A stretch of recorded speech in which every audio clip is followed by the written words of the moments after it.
来看台湾经济研究院发布4月份的景气状况，制造业有淡薄仔落出，服务业嘛是。台经院表示讲，景气阁有真大的无确定性哦，也毋过上摆应该就是这2个月咯。消费会来带动内需市场，嘛因为咱国内投资公共建设6800亿，所以较拼者，今年的经济成长率是有机会当保利。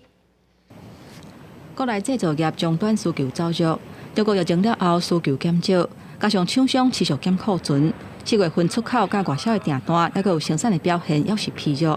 地区制造业厂商对4月份景气表现认为无乐观。台经院公布4月份营业气候测验点，制造业景气开始衰退，继续进行连续5个月有起的形态。服务业测验点虽然有落，不过落无济。零售消费、民间消费已经连续6季正成长。从这个月看起来，整体的经济形势依然稳健，不过中间遇到了乱流。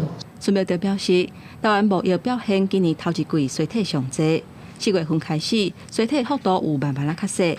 外销订单上摆的情形嘛，伫咧头一季，而且为第2季开始有落较少。不过复苏的速度要是无像按算的快速。院长张建义表示，虽然景气无确定性要是真悬，不过为金额甲质量来看，上摆就是这1-2个月。基期比较高的情况下，外贸这个部分还是要看国际的一个需求。公共建设预算6800亿。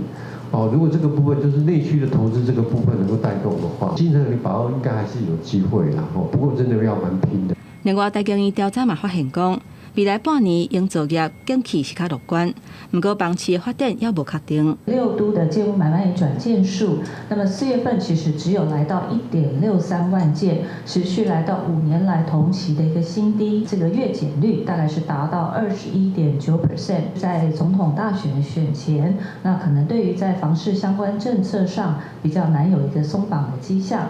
台经院表示，国内经济成长率的表现无好，加上买卖双方对介绍认知的政策还佫伫咧调整当中，按算数落来买方的市场也会延续一段时间，房市结构真恶脱离半整期。